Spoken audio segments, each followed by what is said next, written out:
With just about 15,000 acres remaining to be harvested, Guyana's farmers have pushed the nation's rice production to a record high of more than 1 million tons of paddy, or an equivalent of 700,000 tons of milled rice this year. Figures released by the Guyana Rice Development Board indicate that the figures recorded for this second crop continues a trend that started a few years ago, in which farmers have been pushing up the national average yield per acre. In 2022, the national average stood at 35 bags per acre. That average is now up to 40 bags per acre, with some farmers recording as much as 70 bags per acre. The increased production is the result of a number of factors. Key among them is government's commitment to providing the resources and technical support to ensure farmers are able to maximize production and productivity. Agriculture Minister Zulfikar Mustafa says government is encouraged by the numbers coming out of the rice sector, noting that it speaks to the resilience and determination of the nation's farmers in the face of enormous challenges. Speaking at a recent engagement on the quarantine in Berbice, Minister Mustafa said government will continue to put in the work in supporting the efforts of rice farmers and is eyeing the full yield potential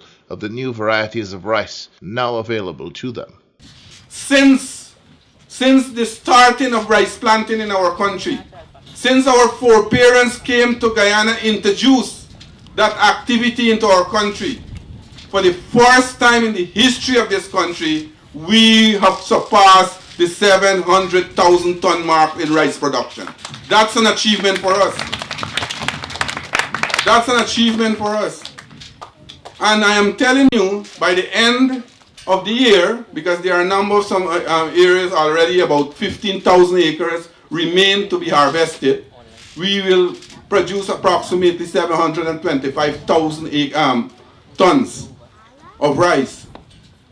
That tells a story. Why? And for rice farmers today, they are experiencing better yield because the government is investing in this sector. We are seeing a number of investment. Infrastructure has been developed. We are making new infrastructure.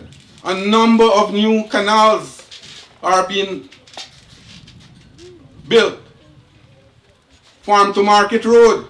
Over the last 4 years, government has expended billions in the establishment of pump stations along Guyana's coasts, cleared miles of drainage and irrigation channels, and have upgraded dams and established farm-to-market roads in all of the rice-growing areas across the country. The results of all these investments have been favorable conditions for timely land preparation and sowing, which, along with favorable weather conditions, have manifested in the production realized. But apart from government's investment and favorable weather conditions, farmers have also benefited from ongoing training in improved agronomic practices for the realization of the full yield potential of the new high-yielding varieties. General Manager of the GRDB, Mr. Kuldip Ragnod, has been overseeing the agency's interventions in the sector and gives us a breakdown of how yields have been moving upwards, despite the many challenges faced by farmers over the last 4 years. Rice production for 2024 will be the highest ever in Guyana. Let's look at the numbers. In 2021, it was 559,789 metric tons. In 2022, it was 610,595 tons. 2023, 653,706 tons. For 2024, it has already surpassed 700,000 tons. Harvesting is still continuing. So we're still expecting the rice production to increase, not too much above the 700,000 tons, but definitely there will be further increase in the production for this year. So what have been the driving factors of this growth in production and productivity of the nation's rice farmers? There is not any one factor. There are numerous factors that would have contributed to the increased production. Let's go back to 2021. That was the year of the flood, the worst flood ever in in the rice industry. Production then was, like I mentioned, 559,000 tons of rice. Farmers took a while, maybe 2 to 3 years, almost 2 years, to recover from that flood. The impetus then to go back into rice and to continue production was the assistance provided by the government, and that was in the form of flood relief. If you can recall, farmers who would have lost rice at harvesting, who would have lost rice at sowing, who would have prepared their land and unable to sow, they received monetary assistance from the government. So although they would have lost, they still received this support from government, and therefore they were able to go back into cultivation. Not all of the lands were cultivated, and that's because it took a long time for those lands to dry, actually, in order for them to remain in production. What we would have seen, though, right? We know about the resilience. We know about the courage, the motivation of the farmers. We're aware of that they will continue despite the whatever difficulties they are facing. They will continue to go back to the land. In some cases, in 1 year, the cost of fertilizer was very high. And again, the government came in here, provided support in terms of making available fertilizer to farmers in all the regions. And with that kind of support, they were able to go back and cultivate. So from time to time, in terms of government support, this is being provided to the farmers whenever we see challenges that are being faced, like, for example, like I said, with the flood, challenges of fertilizer availability, fertilizer price. Government always stepped in through the Ministry of Agriculture, and these kind of funding and support are provided to the farmers. Speaking directly to the role of the GRDB and its research arm in the provision of higher yielding varieties, Mr. Ragnaud said work never stops in the development of not only new varieties of rice, but also encompasses the development of improved management practices and ensuring that farmers are kept abreast of those improved management practices. We would have seen the release of two varieties. The first one, in recent years, the first one being GRDB 16. That's a very high yielding variety. Over 50% of the acreage is being cultivated now with GRDB 16. That by itself is one of the main contributing factors to the increased production that we're having.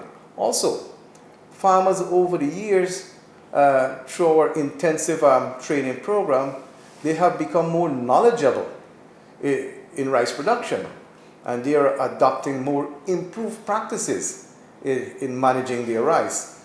I was in the region recently and talking to farmers, and the feedback from them, you can actually gather how knowledgeable these farmers have become in growing rice. So combining, the improved varieties that we are releasing, GRDB 16, of course we had GRDB 17, which is the bio-fortified rice, and only recently the GRDB 18 was released.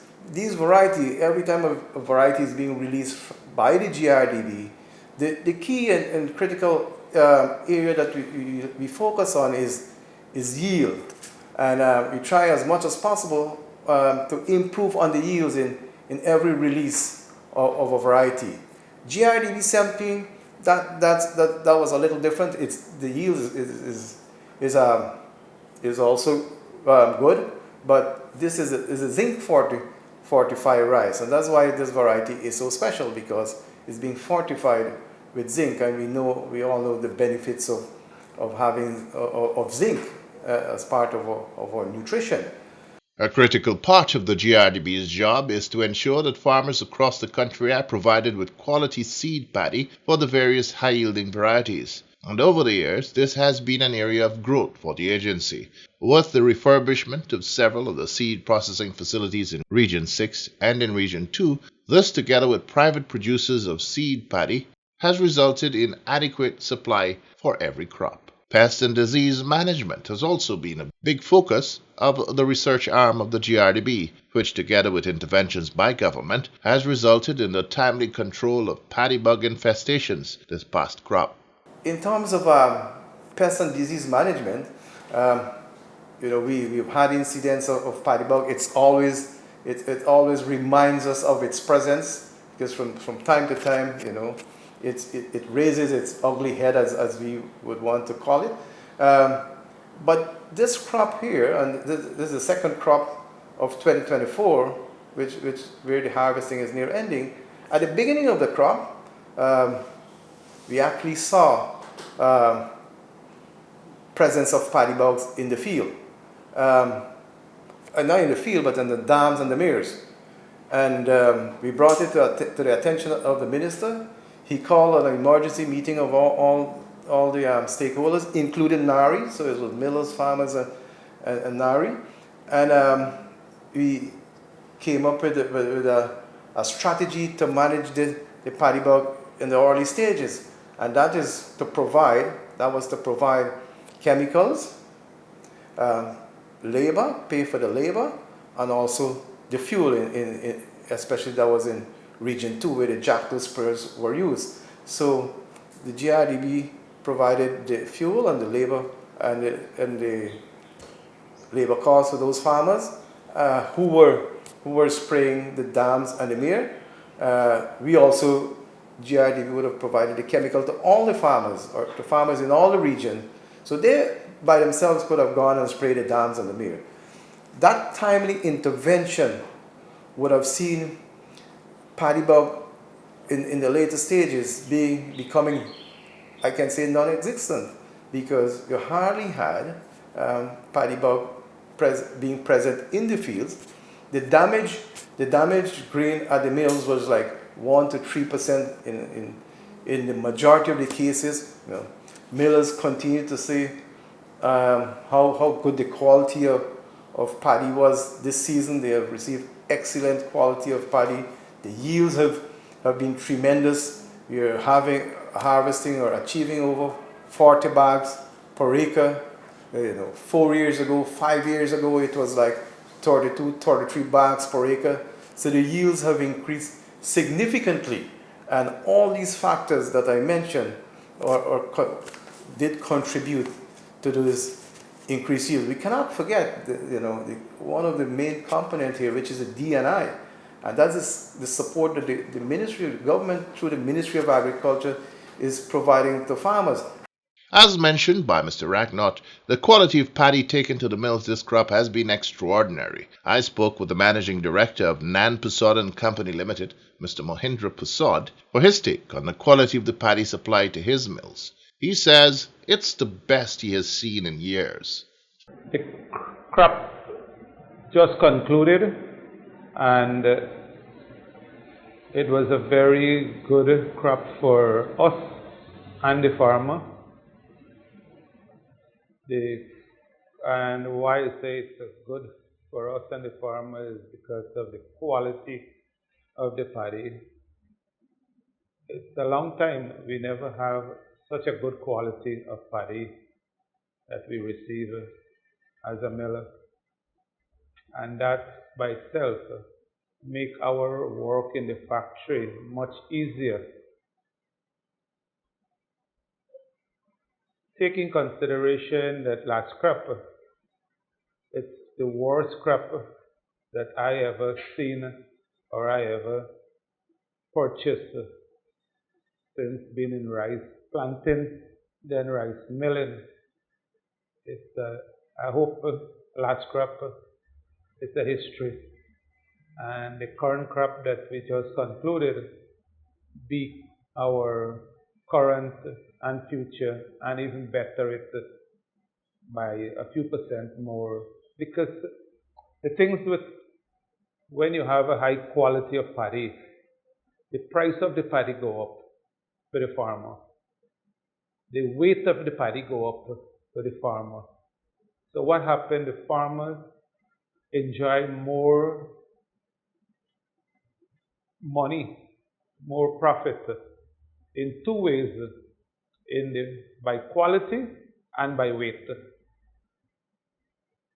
And that make a huge difference on a farmer income.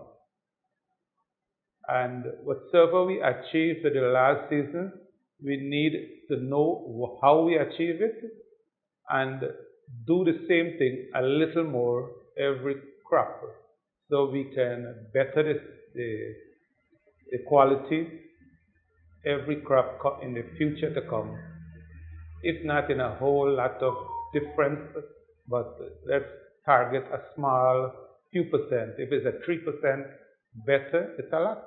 Farmers of East and West Berbice and some other parts of the rice growing belt have been utilizing a new tractor-powered multi-purpose sprayer for pesticides and fertilizer applications, as well as for sowing of paddy. This new machinery was introduced 2 crops ago by the Nan-Pusod group and has been making a big difference in all aspects of the crop, especially in the face of a growing labor shortage.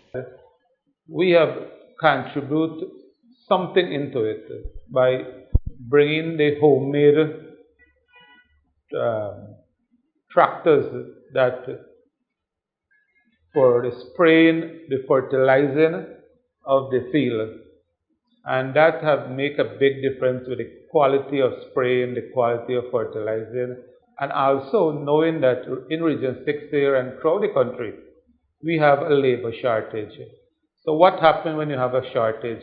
A farmer may want to do something tomorrow, but because of the shortage of labor, the same work get done in 5 days later, and by that time so much different things happen to the worse and contribute to bad yield, bad quality, lower weight. These tractors then reduce that workload, reduce that labor shortage, and bring it to a stage where the labor that we have in the region, it can work. The farmer can use that laborer who doesn't have a tractor, and they can be efficient. The farmer with the tractor can be efficient by doing their own work with these homemade tractors that designed for spraying and fertilizing, and also they can actually take a job work and work for the farmers like their neighbors and all of that, and reduce the workload. But this is the way we have to go, slowly again too, not in any speed of changing, phase out laborer in a very slow way. The way that the laborer also by themselves are phasing themselves out. These tractor sprayers can be had for approximately $7 million from Nan-Pusod. There is, however, a waiting time for delivery once an order is made. Head of the Rice Producers Association, Mr. Lika Ramrit, says this record-breaking rice production is a clear testament to what is possible when farmers make the effort to do what is necessary to ensure a successful crop. As the industry is moving and we are seeing massive improvement in yield, right? We have seen this crop. This year we covered over 700,000 tons of rice to be exported.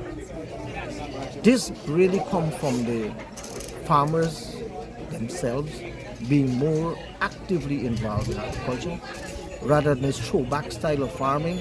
Farmers are come forth, they want to taking on the challenges in the rice sector. Add to that is the development of new and high yielding varieties that is giving us higher yield, and that is prompting a lot of changes, make us reaching these targets. We have set ourselves target of 8 tons by 2027, and we're seeing farmers already having 9 tons. So it tells us right away that not only the target that the Moa Rice Board set is driving farmers, it's farmers themselves. And we have very, very good farmers in this country now. They have taken on the responsibility of proper farming. They have learned from a lot of technology from the research station, information sharing from the research station, reaching and they're moving to the changes in modern agriculture. And that is what is giving us a prompting us to have a. I spoke with farmers from across the regions on their production this crop, and they've all reported significantly increased yields, attributing this to the lessons learned during field schools hosted by the GRDB's extension arm. I'm Deoraj Mangal from my Curinard Blackbush Follower. I have been farming for some 7 years now. I have started with yield of like 28 bags per acre, and now I am achieving 50 bags per acre.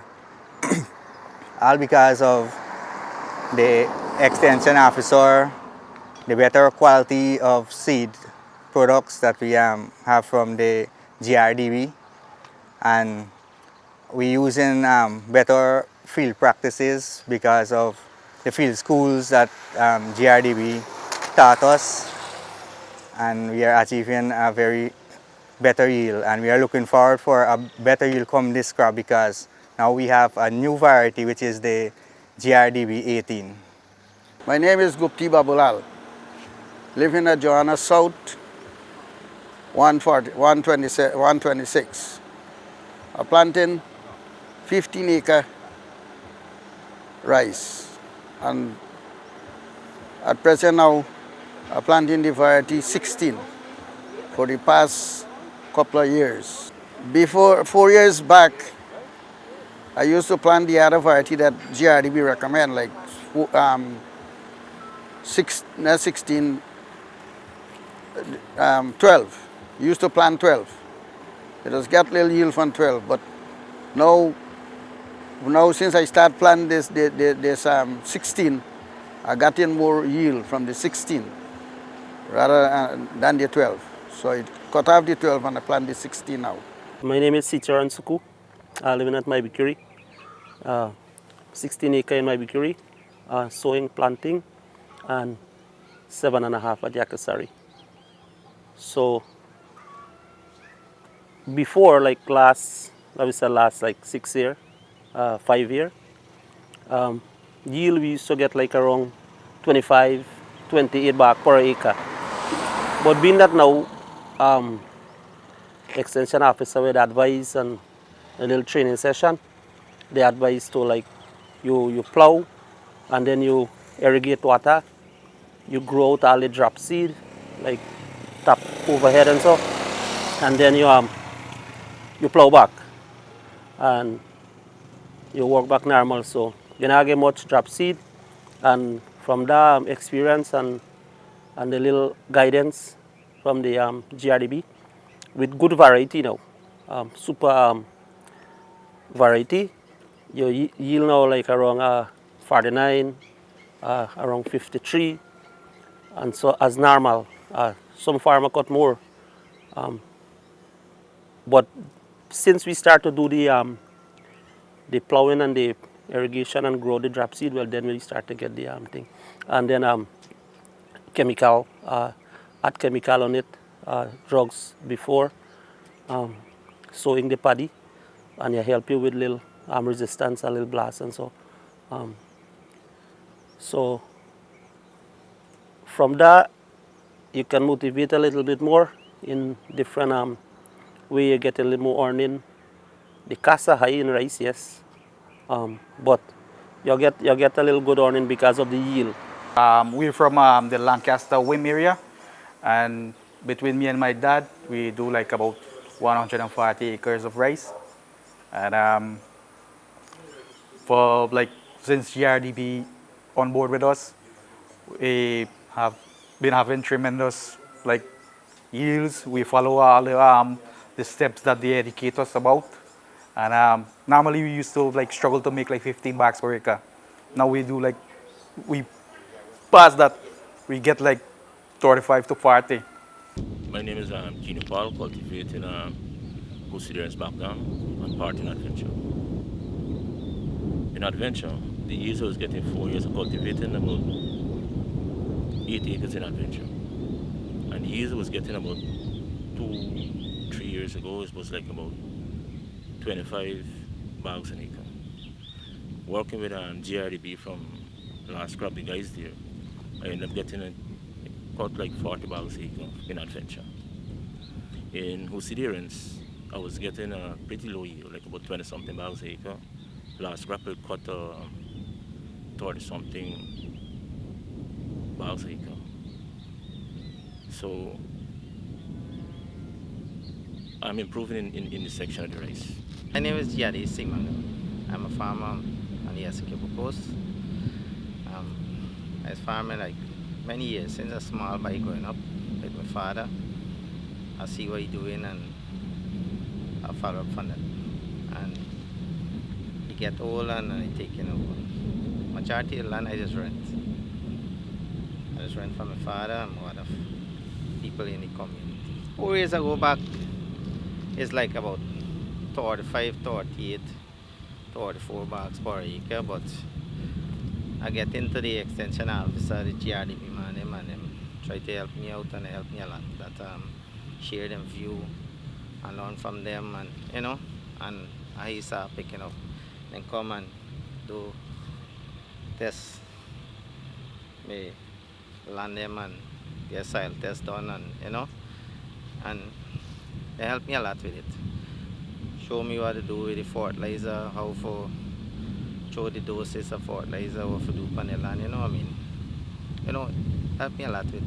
What was the yield last crop? The yield last crop was real good, excellent. More than any other crop. What bags you get per acre? Well, I just planted like 72 acres land. And overall, some of the land them there, way down at the back, some are clay land, some are pagass land, but overall I get 47 bags. Without exception, the nation's rice farmers have reported a successful crop, one that has elevated them financially. For their efforts so far in 2024, rice farmers have earned in excess of 80 billion Guyana dollars. Preparation for land and sowing of the first crop for 2025 is currently underway across the rice growing belt. And according to the GRDB, it is anticipated that more than 220,000 acres will be sown. If all goes well, could be another great production effort in the making.